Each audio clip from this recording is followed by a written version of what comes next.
All right, awesome. Welcome everyone to today's version of Luminar Live. We're going to be talking about brand new filters that you'll love inside of Luminar 2018. And I have a photo right up here. We're going to get started right away. I have a raw photo loaded up here that we're going to take a look at. And inside of Luminar, you can click and add filters to get those working inside the program. What I want to do though is I've already selected a bunch of filters that I wanted to work on, and I saved them as a workspace. And this is something that you've been able to do in Luminar 2017 and also in 2018, excuse me, which gives you really quick access to your filters. So I'm going to load these up, and I have a bunch of new filters over here, and there's about 5 or 6 different new filters inside of Luminar 2018. And one in particular is the raw develop filter. Now it says raw develop because I'm working on a raw file. If I was working on a TIFF or a JPEG, it would just say develop, but the controls are going to be the same. And with this, we have white balance and temperature and tint and a whole bunch of tonal controls as well. I want to show you what that looked like in 2017. In 2017, we basically had to use 3 different filters. Now, 2017, I have this on the right over here.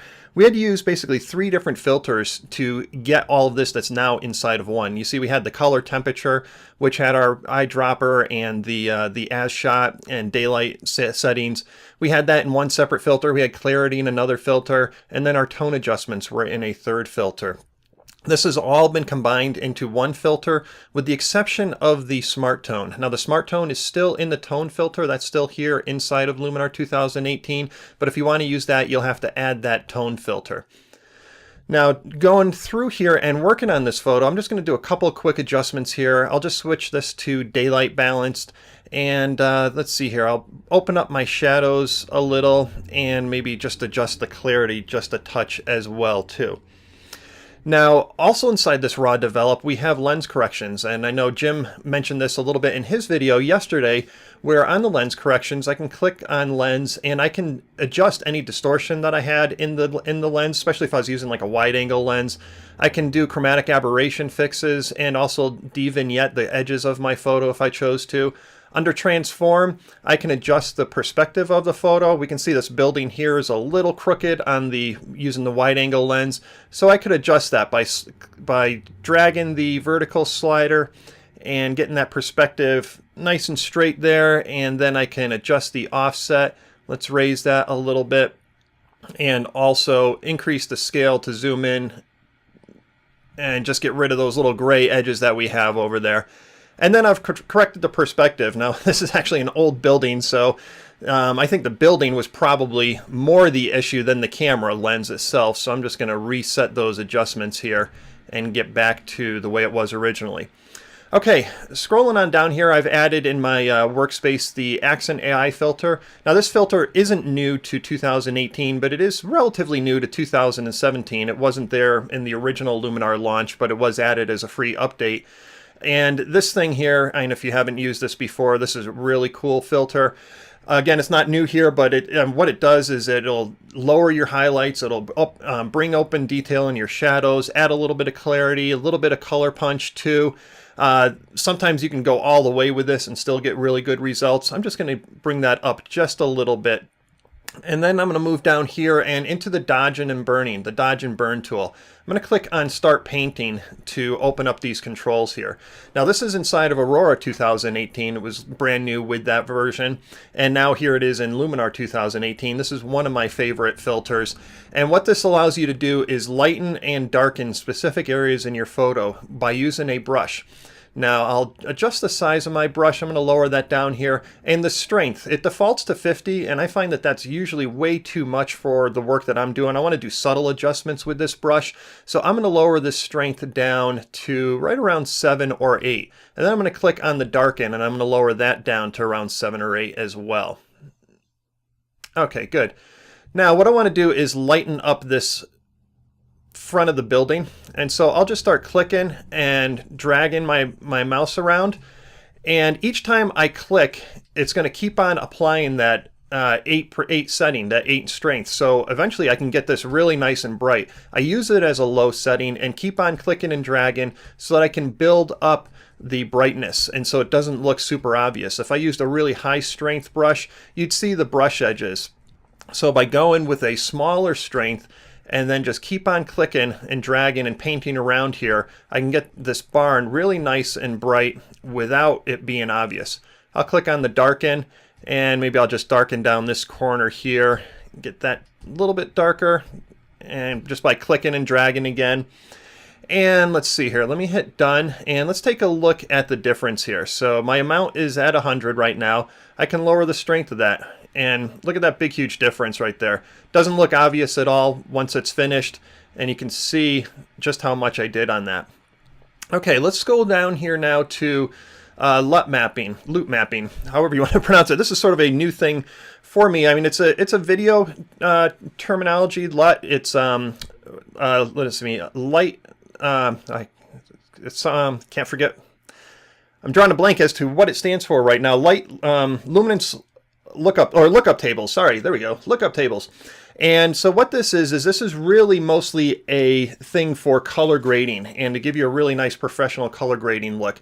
This is really popular with film studios and video, and it's a way to adjust the color and a little bit of your tone in your photos. There's going to be a way that you'll be able to export LUTs from Lightroom, and you can do that from your presets. Now, there are some free tools out there right now that you can search for online, and that'll allow you to create LUTs from Lightroom. There's also a paid one too. There's a paid export one that you can do a search for and create LUTs. And again, what that's going to do is allow you to create LUTs that you can bring into Luminar.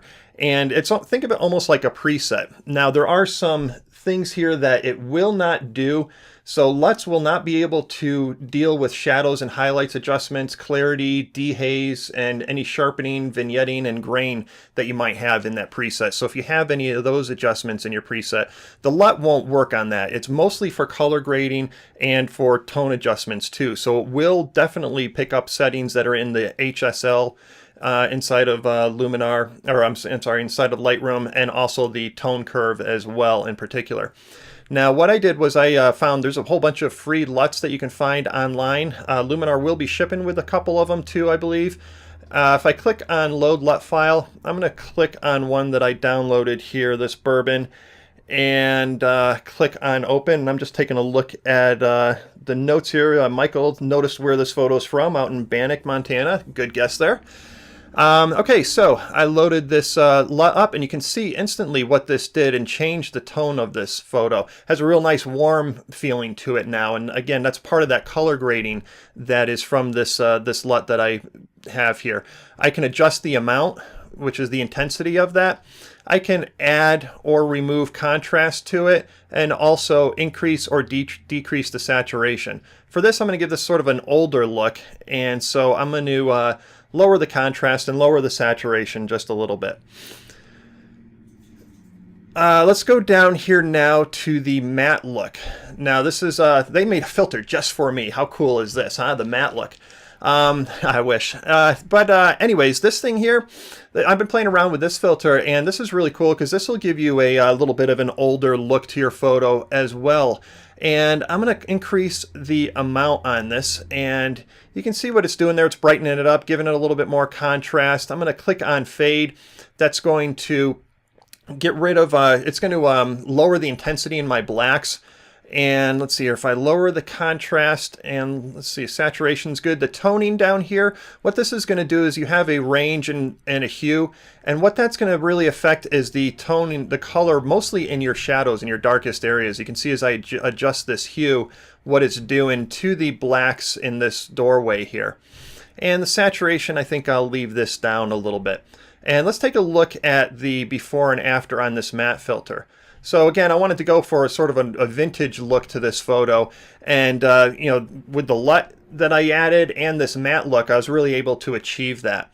Now I want to show you a little trick that I've been playing around with the matte look, because a lot of times I don't want to have my blacks, my darkest points of my photo go, you know, sort of that faded look. So I'm going to turn off the LUT mapping so that we're just looking at this matte filter now. And this is the before and after on that matte look. And we can notice how the blacks inside the doorway, they get a lot softer and flatter when I turn that on and off. So what I'm going to do here is click on Matte Look, and I'm going to click on Mask and click on Create Luminosity Mask. Now this is going to make a luminosity mask, and then this matte look is going to be applied mostly to the brightest areas of my photo and less to the darkest areas of my photo. And so that will allow me to not have that effect go into my darkest areas. And now you can see what that did. Let me go back on the history here. And just before that luminosity mask was made and after. So for those of you that want to experiment with this matte filter and don't want to lose the the crispness in your darks, this is definitely a good way to do that. Okay, I'm going to take a look here real quick. I'm going to switch photos, so I'm just going to scan and see if I had any questions coming in here yet. Doesn't look like it yet. So let's close this photo, and what I'm going to do is open up another one.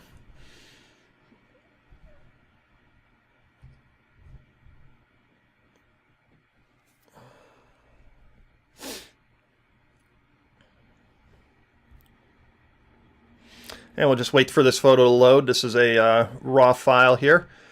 Okay, actually, I didn't want to get to this one yet. Let me open up. I will get to that one, but let me open up this one first. And feel free to ask any questions that you may have inside of the chat window here. If I can't get to them during the live show, I'll definitely get to them after I sign off. Okay, so I'm going to add that workspace that I had again, and let's go down here. I'm just going to lower the temperature on this a little bit, and let's see, lower my highlights, open up the shadows just a touch, and give it just a little bit of clarity.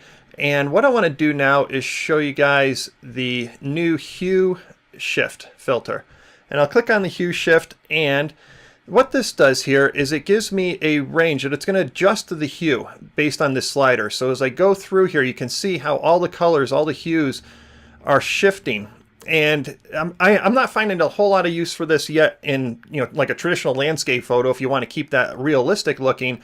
But in terms of like this here with the still life, I found this filter to work really cool.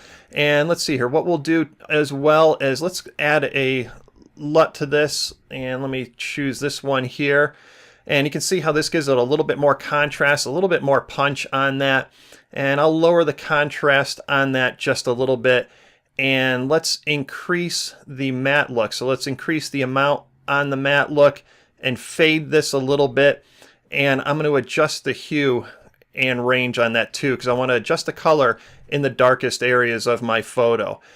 And let's see here, I'm going to add one other filter. I'm going to go down and get the Vignette. And let me close this panel out. And what I'm going to do is lower the amount and also increase the brightness in the center area there. And look at this, within a minute or two, by just using a couple of the new filters that they have here, the Raw Develop, as well as the Lut Maps, the Matte Look, the Hue Shift, and Vignette, which has been in here before, look at the difference that I have in this photo. So definitely some really cool creative possibilities with that Hue Shift and also with the other new filters that we have. Okay, I am going to close this one out, and then I will bring open that other photo that I had opened up. And while I'm doing that, I'm going to scan and see if we had any other questions that came in.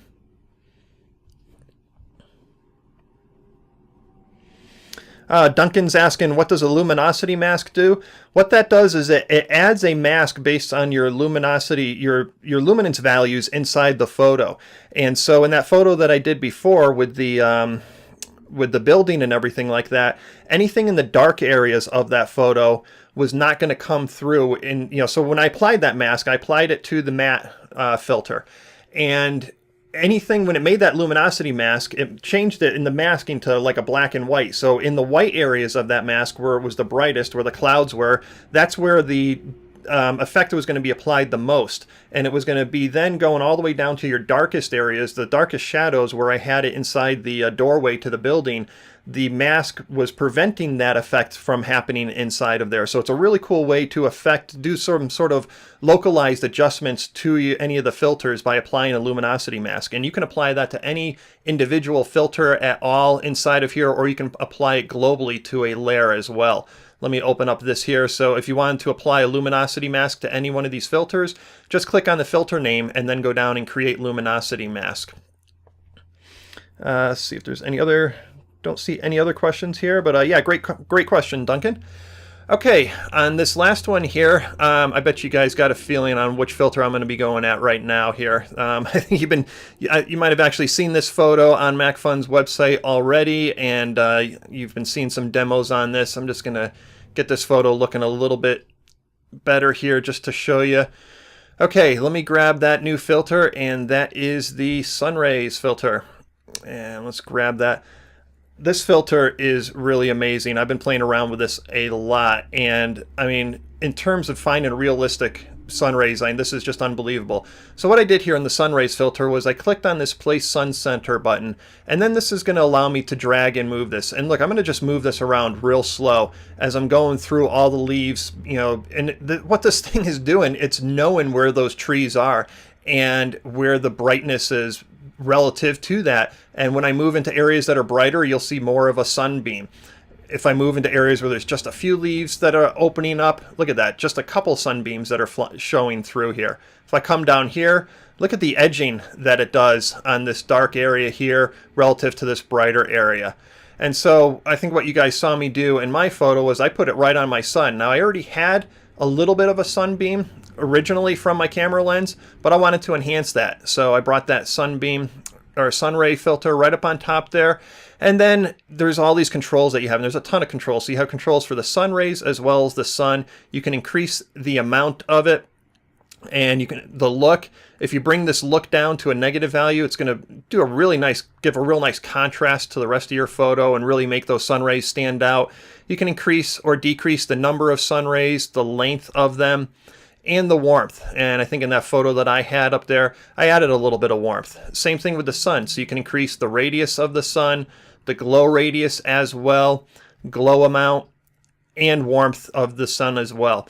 And the penetration. So this is going to give you a different intensity of the whole effect, and randomize. You can go ahead here and get a whole bunch of different patterns for the sun rays. One other thing that I did when I was working on this photo was I went to the dodge and burn, again, one of the new tools, and again, brought my strengths down to about 7 or 8 in the lighten and the darken. And let's get that there. Let's go to lighten, and I'm going to shrink my brush size down. And what I'm going to do is enhance the brightness of the sun on top of these ferns. And I'll do that just by clicking and dragging a couple times, and then I'll go to darken, and let me shrink my brush size down and darken that little area down below. Let me go to lighten one more time, brighten that up just a touch more, and let's see here, Vivian. Oh, this is awesome. Hey, thank you. Appreciate that, Vivian. Okay, so once I've done painting, I'll click on done, and then let's take a look here just by lowering that amount. Look at how I was able to intensify the brightness right down here with that dodge and burn tool. So again, that tip that I'm trying to tell you about with the dodge and burn tool, lower that strength and keep on painting. Every time you're clicking on that mouse, that effect is going to build up and build up on that. Okay, that is all the time I have for today. I will be back tomorrow. Actually, I'm going to be here for the next 4 days at different times, showing you different things about Luminar 2018. I'm going to take a quick peek here, see if there was any other questions here. How do you change the range of the luminosity mask like we do in Aurora, Michael? Good question. So on luminosity masks, once you make a luminosity mask, you can then go in and use the brush and brush in and out areas of the mask. So there isn't like a slider per se on that, but what you can do is use any of the masking tools that you have, the radial mask, the graduated mask, or the brush tool, and paint out areas or paint in areas that you would want that the luminosity mask wasn't doing enough for you. So I hope that answers your question, and if anyone else has any other questions, feel free to add these to the comments here. I'll be taking a look at those and answering those again. And let's see here, it looks like when can I pre-order? Good question, Deborah. Pre-ordering is going to start on November 1st, and I know MacFun's going to be has some more announcements. They're down in PPE right now in New York, and they're going to have some more announcements on exactly the pre-ordering plan, and then when it's going to ship and what other bonuses are going to be available to you. Okay, so that's it for now, and I'll see you guys tomorrow. Thanks again. Take care.